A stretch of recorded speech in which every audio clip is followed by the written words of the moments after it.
Medium of the 90s. It's called holography, and it's 3D laser-produced artwork, and Don actually found a gallery here in the Houston area that has it. Here's Don.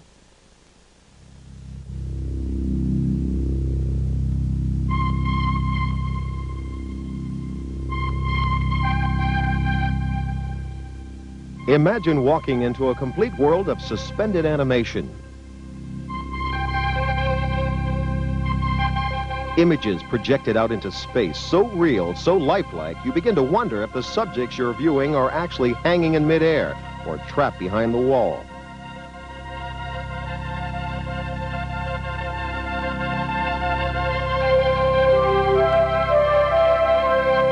The temptation to touch, to walk behind, becomes irresistible to anyone who enters.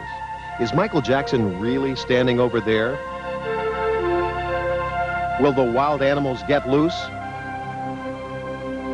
The addition of background ethereal music makes this visual mind game known as holography a true challenge to anyone's senses. It's just a picture, but it's so creative. It's so much art is coming out to you. You know, you just see this thing coming out at you, and it's surprising. You know, you're like trying to figure out what is it. 3D it's neat.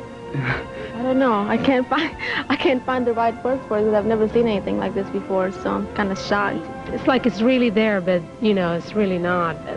They think it's really there. It's all part of Holograms Unlimited, a most unusual art gallery located in Humble's Deerbrook Mall. Marvin and Amy Uram, owners of the gallery, claim holography is a rapidly growing art medium of the 90s. But what by definition is a hologram? A hologram is a three-dimensional recording of a pattern of light waves. The word hologram actually means whole message. And this is done, is it photography? Is it its own process? I mean, based on what principle? Physics. It's really its own process. It's similar to photography, probably in the only aspect of the processing of the product. So they're not actually doing photographs and making them dimensional. These are actual people that have stood still for how long? Right. Very, very quickly. The hologram is several millionths of a second when they use a pulse laser, which is what they have to use to do a live subject matter. It's a ruby pulse laser.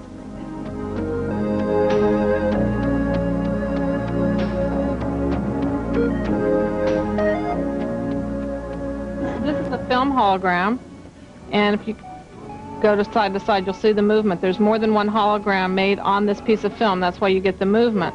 But it's no thicker than actually a piece of film negative. The actual hologram is it's on a piece of board-like stuff, so it's very, very thin. It's not thick at all like it projects to be.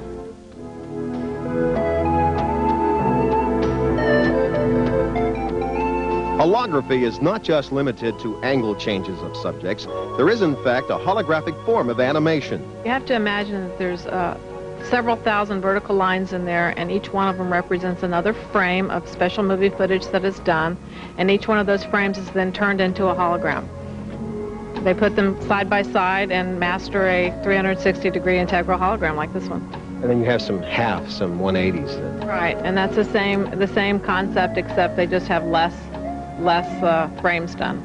As far as favorites go, well, that seems to change as often as you catch something moving out of the corner of your eye. But even owners Amy and Marvin have a few personal choices. We just got in one called The Primitive Man, which I like very much. I happen to like the Kate McDougan, which is in one of our major galleries over there, with a woman wearing a Stephen Jones hat with shoes on her head. While this display of holograms will keep most people curious for hours, there is a practical side to holography as well. Holography is used in outer space. The checkout scanners in the supermarkets are holographic. Jet fighter planes have holographic heads-up displays. Pretty soon you'll probably see them in automobiles, where your speedometer and other gauges will be holographically projected out in front of the windshield, so that you never have to take your eyes off the road to see all your instruments.